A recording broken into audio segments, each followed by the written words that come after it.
আসসালামু আলাইকুম দর্শক, শুভেচ্ছা নিন লন্ডন থেকে। স্বাগত জানাচ্ছি কাজী হেমায়েতুদ্দিন মিশন। সাম্প্রতিক বাংলাদেশে ঘটে যাওয়া নানা বিষয় নিয়ে আমাদের সঙ্গে আছেন। সারা দেশের বন্যা পরিস্থিতি কি একটু কমেন্ট করে জানাবেন। আপনারা যে যেই জেলাতে আছেন জানাবেন। সব জেলা থেকে চট্টগ্রামের পানি নাকি কমতে শুরু করেছে। সিলেট বা রাঙামাটি, বান্দরবন, খাগড়াছড়ি যে আমাদের পার্বত্য অঞ্চলগুলো আছে সেখানকার অবস্থা জানাবেন। এছাড়া সারা দেশের পরিস্থিতি যে যেই জেলায় আছেন সেখান থেকে একটু কমেন্ট করবেন যে আপনাদের সেখানে এই মুহূর্তে কি পরিস্থিতি আছে। দর্শক, আজকের গুরুত্বপূর্ণ বিষয়, ইরান মধ্যপ্রাচ্যে আবার তার সবচাইতে ভয়ঙ্কর মিসাইলের খেলা দেখালো। কেবল ইসরায়েলে যে মিসাইলটি ইরান ছুড়েছিল, আর কোনো দেশে ইরান কখনো সেটা অ্যাটাক করেনি। প্রধান শত্রুকে টার্গেট করেছিল ইরান, এবার সেটা আরব দেশে মেরেছে। মার্কিন ঘাঁটি উড়ে গেছে, শুধু নয়, মার্কিন সেনাদের একটি বিশেষ ভবন পুরোটা উড়ে গেছে। আমেরিকার পেছন থেকে হাওয়া বেরোনো শুরু করেছে, ধোঁয়া বেরোচ্ছে এখন। জুলফিকার খাইবার শেখান ক্লাস্টার, তারপর এরকম অনেক নাম আমরা শুনছি না। ইরানের মিসাইলের নাম শুনতে গেলে আমাদের চোখ আটকে ওঠে। তাদের মিসাইল খেলাগুলো কি, সেগুলো বলতে গেলে তাহলে আরো আটকে ওঠার মতো ঘটনা ঘটবে। আসেন আমরা কয়েকটা গুরুত্বপূর্ণ খবর দেই, তারপর আমরা সরাসরি আপনাদেরকে কি ঘটনা ঘটিয়েছে সেই বিষয় নিয়ে বিস্তারিত আলোচনা করব। মার্কিন সেন্ট্রাল কমান্ড সেন্টকম তারা বলছে ইরানের উপর সর্বশেষ দফায় তারা হামলা করেছে এবং সেখানে ইরানের অনেকগুলো সামরিক কেন্দ্র তারা ধ্বংস করেছে। আবার ইরানের গণমাধ্যম বলছে দক্ষিণাঞ্চলীয় শহর ও উপকূলীয় দ্বীপগুলোতে বিস্ফোরণের খবর দিয়েছে। মানে ইরানের যে গণমাধ্যম তারা বলছে দক্ষিণাঞ্চলীয় শহর ও উপকূলীয় যে দ্বীপগুলো আছে সেখানে মার্কিন যুক্তরাষ্ট্র অ্যাটাক করেছে এবং সেখানে বিস্ফোরণের শব্দ পাওয়া গেছে। পাশাপাশি হরমুজ প্রণালীতে মার্কিন ও ইরানি বাহিনীর মধ্যে সংঘর্ষের কথা জানানো হয়েছে গণমাধ্যমে। অর্থাৎ হরমুজ প্রণালীতে আমেরিকা এবং ইরানের মধ্যে তীব্র লড়াই চলছে। ইরানের ইসলামিক রেভলিউশনারি গার্ড বলছে মার্কিন হামলার জবাবে তারা রাতে বাহরাইন, কুয়েত ও জর্দানে মার্কিন সামরিক স্থাপনায় হামলা চালিয়েছে এবং বাহরাইনে মার্কিন পঞ্চম নৌবহরের সদর দফতরে ব্যাপক অ্যাটাকের মাধ্যমে প্রচুর ক্ষতির দাবি করছে ইরান। অর্থাৎ এই মধ্যপ্রাচ্যের সবচেয়ে বড় নৌবহর যেটা বাহরাইনে, এটাকে সিরিজ অ্যাটাক করে যাচ্ছে। মোটামুটি এক সাইড থেকে এটাকে ধ্বংস করতে করতে করতে এটাকে একেবারে কি বলবো ধোলাইখাল বানিয়ে ফেলেছে। মার্কিন প্রেসিডেন্ট ডোনাল্ড ট্রাম্প এর আগে বলছেন ইরানের উপর হামলা যতক্ষণ না আমি যথেষ্ট বলছি ততক্ষণ চলবে এবং এর সম্ভাব্য লক্ষ্যবস্তুর মধ্যে বিদ্যুৎ কেন্দ্র ও সেতু অন্তর্ভুক্ত রয়েছে। মাশাআল্লাহ, গুড।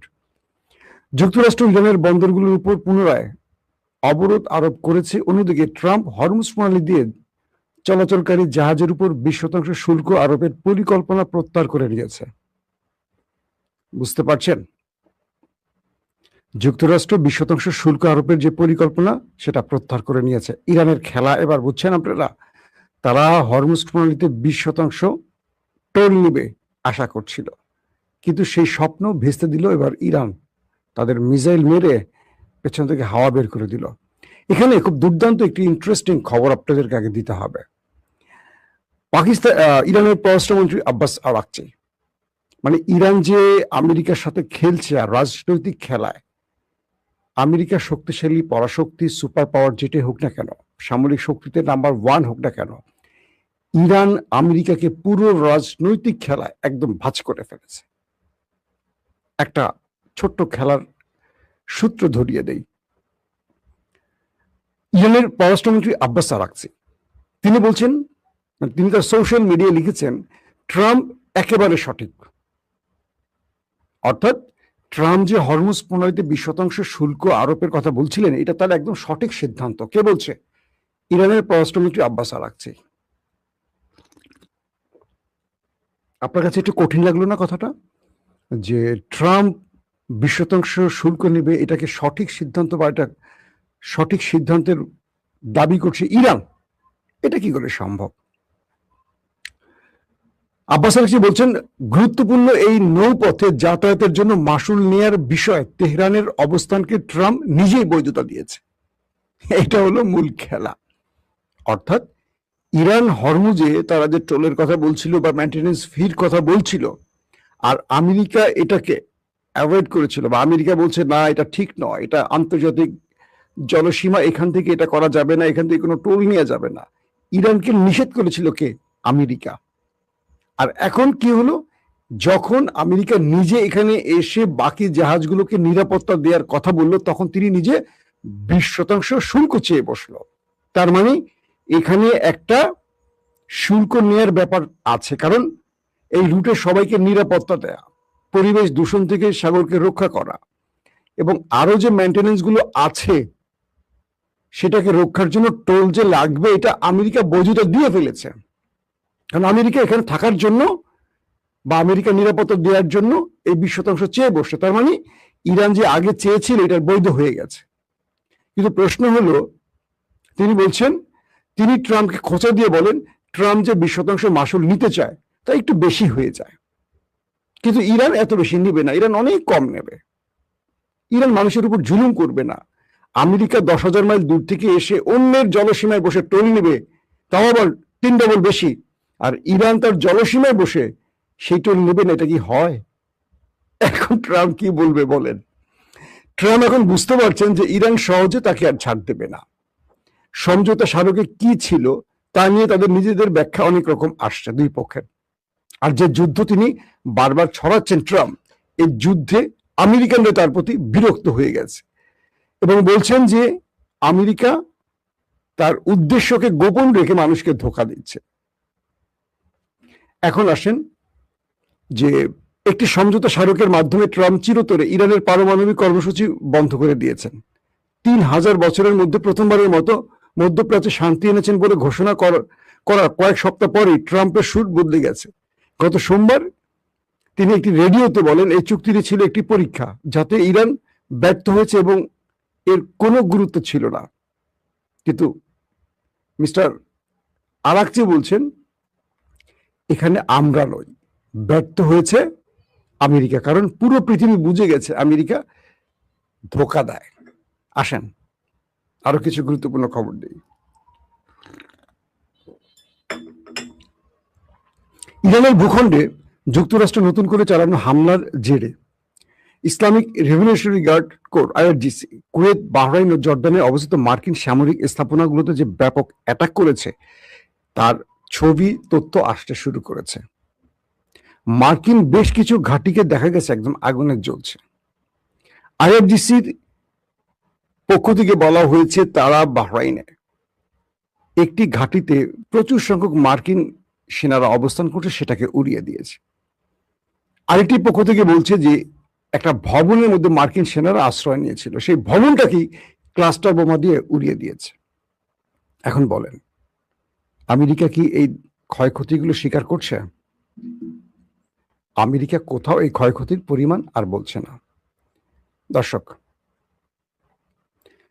আইআরজিসি গত রাতে ক্রুজ ক্ষেপণাস্ত্র ও বিমান থেকে নিক্ষেপ করা বোমা দিয়ে ইরানের দক্ষিণাঞ্চলীয় প্রদেশগুলোর বেশ কয়েকটি উপকূলীয় ঘাঁটি ও অবস্থানে হামলা চালানোর জন্য যুক্তরাষ্ট্রের নিন্দা জানিয়েছে।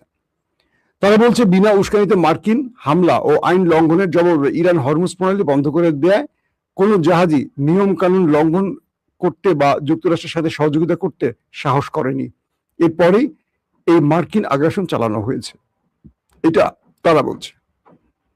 এখন বাহরাইনে যে ক্লাস্টার বোমা মারলো আর যে ভিডিওটি ইরান রিলিজ করলো, পৃথিবীর গণমাধ্যম দেখালো, সেখানে দেখা গেছে আমেরিকা তার অত্যাধুনিক আকাশ প্রতিরক্ষা দিয়ে ইরানের মিসাইল আটকাবার চেষ্টা করছে।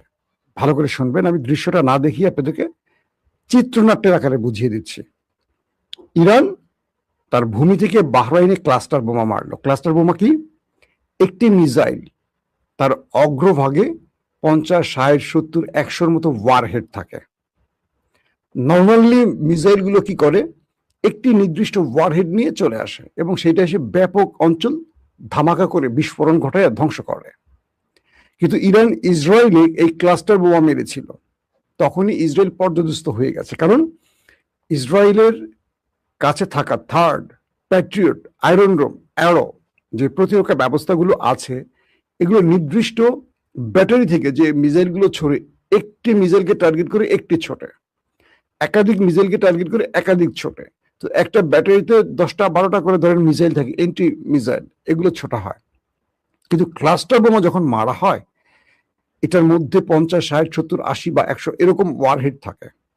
একটা মিসাইলের মধ্যে এতগুলো ওয়ারহেড এসে একটি নির্দিষ্ট কক্ষপথে, অর্থাৎ ইরান থেকে যখন এটা উপরে চলে যায়, উপর থেকে এটা নির্দিষ্ট টার্গেটে, নেভিগেশন ব্লক টার্গেটে এসে এটা হিট করে।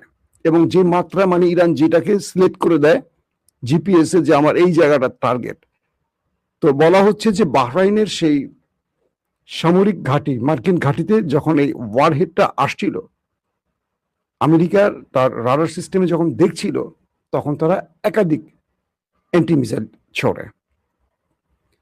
এই মিসাইলগুলো কয়টা ওয়ারহেড ধ্বংস করবে? ইরান তো সেটা ক্লাস্টার মারছে। যখন এখান থেকে ক্লাস্টারের অনেকগুলো ওয়ারহেড বেরিয়ে আসে, তখন আমেরিকা কিচ্ছু করতে পারেনি, পুরো ভবনটাকে ধ্বংস করে ফেলেছে। কাল রাতে আমেরিকার রীতিমতো ভয়ঙ্কর দুঃস্বপ্ন দেখেছে ইরানের কাছে। জর্দান, বাহরাইন, কুয়েত কাউকে ছাড়ছে না। জর্দানে তো ভালো ধোলাই শুরু করছে ইসরায়েলের দালাল এই জর্দানকে, একটার পর একটা আঘাত চলছে সেখানে। পুরো মধ্যপ্রাচ্যে এখন আতঙ্ক ছড়িয়ে পড়ছে আমেরিকার টার্গেটে। এর আগে ইরান এই ক্লাস্টার বোমা মারেনি। ইরান বলছে আমেরিকা ওয়েট করো, তোমাদের জন্য আমাদের আরো সারপ্রাইজ আছে।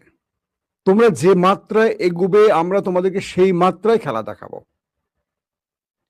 তোমরা যতদূর যাবা আমরা ততদূর তোমাদেরকে তাড়িয়ে নেব।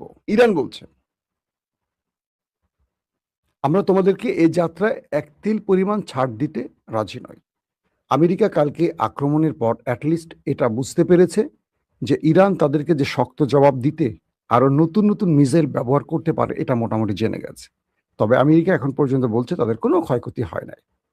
কিন্তু উপগ্রহের বা স্যাটেলাইট ইমেজ দেখা গেছে মার্কিন উপসাগরে থাকা, মানে গালফে থাকা মার্কিন ঘাঁটিগুলোকে মোটামুটি ধোলাই খেল বানিয়ে ফেলেছে ইরান। কিন্তু এটা ইরান তার গণমাধ্যমে দেখাচ্ছে। হয়তো আপনারা আগামী কয়েকদিন পর new York Times, Washington post, এই গণমাধ্যমগুলোতে দেখবেন, বা বিবিসি, সিএনএন দেখবেন।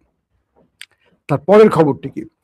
ইসরায়েল এখন একটা দুর্দান্ত চালে আছে, কিন্তু ইসরায়েলের জন্য আরো দুঃসংবাদ কিছু আসছে।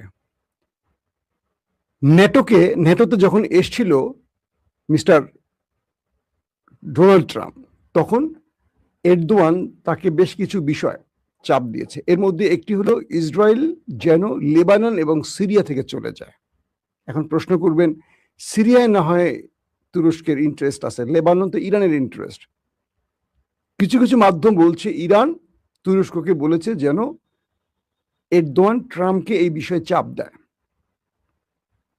যেহেতু এখন আস্তে আস্তে তুরস্ক ইরান কাছাকাছি আসছে এবং মুসলিম ন্যাটো তৈরির একটি পরিকল্পনা আছে, এবং ইরান তার শক্তিমত্তা দেখিয়ে পৃথিবীতে একটা গুরুত্বপূর্ণ জায়গায় চলে গেছে। তাই বিশ্বের অন্যান্য মুসলিম দেশগুলো প্রকাশ্যে হোক আর অপ্রকাশ্যে হোক ইরানকে সাপোর্ট দিচ্ছে বা মাথায় রাখছে। তো বলা হচ্ছে যে রজব তাইয়িপ এরদোয়ান ট্রাম্পকে ন্যাটোর বৈঠকে আঙ্কারায় সিরিয়া থেকে ইসরায়েলের সেনা সরিয়ে নেওয়া এবং লেবানন থেকে সরিয়ে নেওয়ার ব্যাপারে চাপ দিয়েছে। মিস্টার ট্রাম্প নেতানিয়াহুকে ফোন করে বলেছেন দ্রুত তুমি সিরিয়া থেকে তোমার সেনা সরিয়ে ফেলো। অর্থাৎ এখানে নেতানিয়াহুর যে ড্রিম প্রজেক্ট সেটা আটকে গেছে, এবং লেবানন থেকেও সেনা সরিয়ে নেওয়ার ব্যাপারে চাপ দিয়েছে, এবং সেটা ট্রাম্প নেতানিয়াহুকে বলেছে যে দ্রুত তুমি এই দুটো দেশ থেকে সেনা সরিয়ে ফেলো। ট্রাম্প এই চাপ দুটো দেওয়ার ফলে তুরস্কের খেলায় আবার আটকে গেল ইসরায়েল। এখানে রাজনৈতিক অনেক রকম খেলা আছে, পর্দার সামনে বলেন আর আড়ালে বলেন। কে কার বন্ধু কে কার শত্রু সবসময় বুঝবেন না। মনে করি আমরা যে ইরান, চীন, রাশিয়া তিনজন খুব আপন রক্তের ভাই, না, এরা প্রত্যেকের স্বার্থে এক। আমেরিকাকে ধ্বংসে ইরানকে চীন এবং রাশিয়া যে সাপোর্ট দেয়, ইসরায়েল ধ্বংসে তার এক কোনাও সাপোর্ট দেয় না। এটা কি জানেন? আমরা রাশিয়াকে ভালোবাসি, চীনকে ভালোবাসি, অনেকে ভালোবাসি। কি কেন বাসি? ইরানকে সাপোর্ট দেয়, কিন্তু আমেরিকার বিরুদ্ধে তারা সাপোর্ট দেয়, ইসরায়েলের বিরুদ্ধে দেয় না। যদি ইরানকে রাশিয়া এবং চীন ইসরায়েল ধ্বংসে কোনো সাপোর্ট দিত, এতদিন ইসরায়েল থাকতোই না। কারণ ইসরায়েল পৃথিবীর প্রতিটি শক্তিশালী রাষ্ট্রকে তার গ্রিপে রাখে, তার অলিগারদের মাধ্যমে, তার হানি ট্র্যাপের মাধ্যমে, নানান রকম কৌশলে। পৃথিবীর এমন একটি দেশ, পুরো পৃথিবীতে সবচেয়ে অল্প ইহুদিরা, 1-1.5 কোটি বা 2-2.5 কোটি, এই সারা পৃথিবীতে খুঁজে বের করতে, এক ইসরায়েলি বোধহয় 1,20,00,000-এর মতো এরকম বোধহয় আছে ইহুদি, একটা দেশে মাত্র, তাদের দেশই একটা। 57টি মুসলিম দেশ, 200 থেকে 250 কোটি মুসলিম পৃথিবীতে, 200 থেকে 250 কোটি, আর তাদেরকে কাঁপিয়ে দিচ্ছে মাত্র 1-2 কোটি ইহুদি সারা পৃথিবীতে। 1-2 কোটি, সর্বোচ্চ 2.5 কোটি। আমি শুধু ইসরায়েলের বলছি, 1 কোটি থেকে 1,20,00,000 বা 1.5 কোটি এরকম ইসরায়েলি ইহুদি আছে, বাকিরা আরব মুসলিমও আছে সেখানে। সারা পৃথিবী খুঁজলে কত, 2 কোটি হলো, 2.5 কোটি হলো, 250 কোটি মুসলমানকে তারা করছে। তারা কারণ জ্ঞান বিজ্ঞানে তারা এগিয়ে গেছে, এবং পৃথিবীর বড় বড় রাষ্ট্র মোড়লদেরকে তারা বিভিন্ন রকম অ্যাভিস্টিন টাইপের ফাইল তৈরি করে, হানি ট্র্যাপ তৈরি করে, একটা অন্ধকার রাজ্য তৈরি করে, শয়তানের পূজা করে তারা তাদেরকে আটকে ফেলেছে।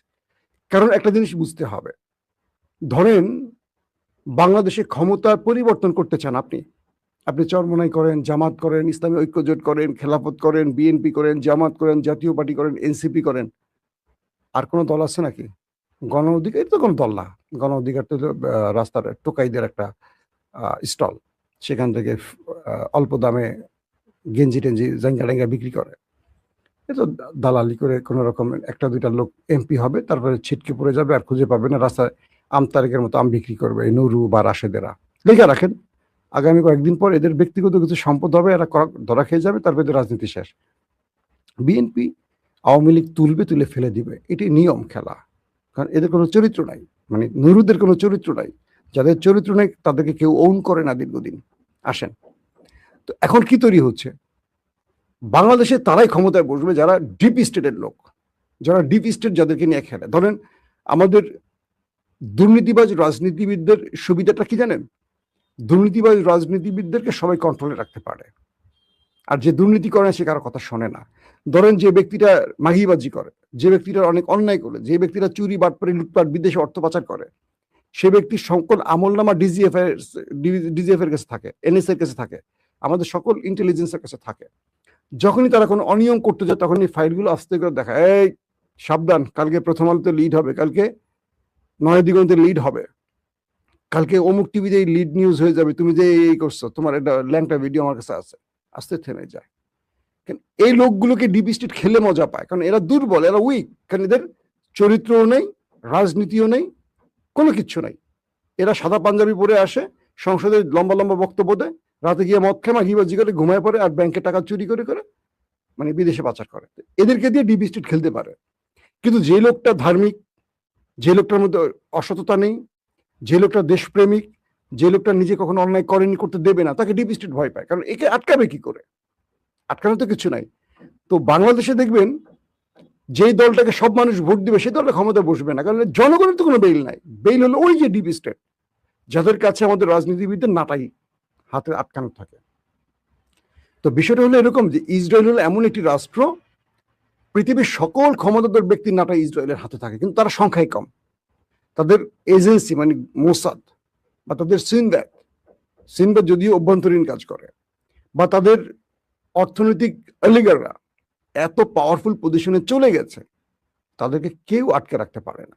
আর মুসলমানরা ফতোয়া নিয়ে আসে, ওই সরমনাই বলবে জামাত কাফের, জামাত বলবে সরমনাই অমুক, আমাদের ওই আব্বাসী হুজুর বলবে কি জানি নাম কি, আব্বাসী হুজুর, সবাই কাফের বলে। এরা এক একজন নিজেকে এত বড় অলিয়ালা বা মানে কি বলবো, যে হয়তো বা শুধু এটুকু বলেন আল্লাহ আমাকে নবুয়ত দিছে, মানে নবী দাবি ইচ্ছে, এরা নিজেদেরকে এত পীর সাহেব মনে করে, অথচ এরা নিজেরা ভুলের মধ্যে আছে। অথচ এরা মুসলমানদেরকে বিভাজিত করে ফেলছে ঐক্যের বদলে। আমি বারবার একটা কথা বলি, যে সকল ইসলামী দল অন্য ইসলামী দলকে গালি দিবে, মনে করবেন এরা মুনাফিক, এরা অনৈক্যের জেলে আসে, যত বড় জুব্বা নিয়ে আসুক, যত বড় দাদা দানের গল্প শোনাক, এরা ভুল পথে আছে। কারণ আপনি সঠিক পথ চান, আপনি চান না জামাত বিজয়ী হোক, আপনি চান না চরমোনাই বিজয়ী হোক, আপনার দরকার নেই চাওয়া, আপনি চান ইসলাম যেন বিজয়ী হয়। আবারও বলছি, যদি এই চাওয়াটা না আসে, আপনি চরমনাই করেন, জামাত করেন, আর যেটাই করেন, দুজক বা জাহান্নাম আপনার জন্য কনফার্ম। আপনার চেষ্টা কখনোই যেন হয় না বিএনপি কে বিজয়ী করবো, জামাতকে বিজয়ী করবো, এনসিপি কে বিজয়ী করবো, চরমনাইকে করবো, খেলাফতকে। আপনার টার্গেট হবে একটা, ইসলামকে বিজয়ী করতে আসছে। তাহলে কি ইসলাম যেটা বলছে সেটা, কোনো দলের পক্ষে দালালি করবেন না, চামচামি করবেন না। আমি সব দলের পাশ দেই এই কারণে, কারণ আমার পছন্দ যদি থাকে সেটা হলো ইসলাম। আমি কোনো দলের দালাল নয়, চামচা নয়। যে দলটা ভালো করবে সেই দলটাকে আমি সাপোর্ট দেবো, কনফার্ম। সেটা আমার আলোচনায় বুঝতে পারেন। সাপোর্ট দেই আর না দেই, কাদেরকে ভালো বলি কাদেরকে খারাপ বলি। তো ইসরায়েলের গ্রিপে আটকে আছে পুরো পৃথিবী। আজকে দেখেন মিশর ভয় পাচ্ছে এখন ইসরায়েলকে। এতদিন ইসরায়েলের দালালি করতে করতে এখন দেখলো মিশরের চারদিক থেকে ইসরায়েল আস্তে আস্তে ঢুকে পড়তেছে। বিভিন্ন জায়গায় ইথিওপিয়া টার্গেট করছে, সুদান টার্গেট করছে, বিভিন্ন ভাবে নীল নদের পানি আটকানোর পরিকল্পনা করে বিভিন্ন খেলা খেলছে। এখন মিশর কয়, আয় হায়, এত বছর ধরে তো আমি ইসরায়েল আর আমেরিকার দালালি করলাম, এখন কি হলো? আস্তে করে তুরস্কের কাছে ভিড়ছে। আর তুরস্ক দেখলো সুযোগ তো কাজে পেয়ে গেছি, ফিলিস্তিনকে আমার মুক্ত করতে হলে আমার লাগবে কি? মিশরকে। কারণ মিশর ফিলিস্তিনের পাশের দেশ। এত বছর ধরে মিশরকে বহুভাবে লাইন করার চেষ্টা করছে, তুরস্ক পারে নাই, শুধু ফিলিস্তিনকে রক্ষার জন্য। যেমন ইরান এক স্টাইলে খেলে, তুরস্ক আরেক স্টাইলে খেলে। তুরস্ক যেহেতু ন্যাটোর দেশ এবং শক্তিশালী একটা ভূমিকা ওয়ার্ল্ড এস্টাবলিশমেন্টে, মিশরকে বাগিয়ে এখন মিশর তুরস্ক একটা টেবিলে বসছে, একসাথে মহড়া করছে। কারণ ফিলিস্তিনকে মুক্ত করবে তুরস্ক, এটা তার প্রধান টার্গেট। এই জন্য সে ট্রাম্পকে ন্যাটোতে ডেকে সিরিয়া ছাড়তে বললো, লেবানন ছাড়তে বললো। কাকে? ইসরায়েলকে।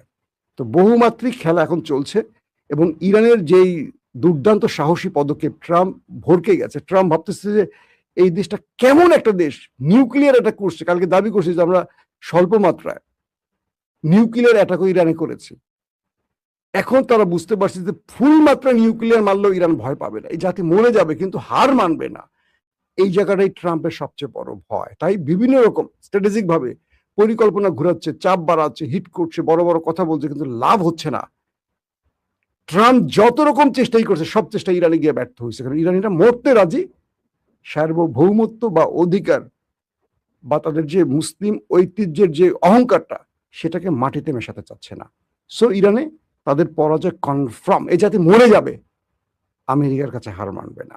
আল্লাহ হাফেজ।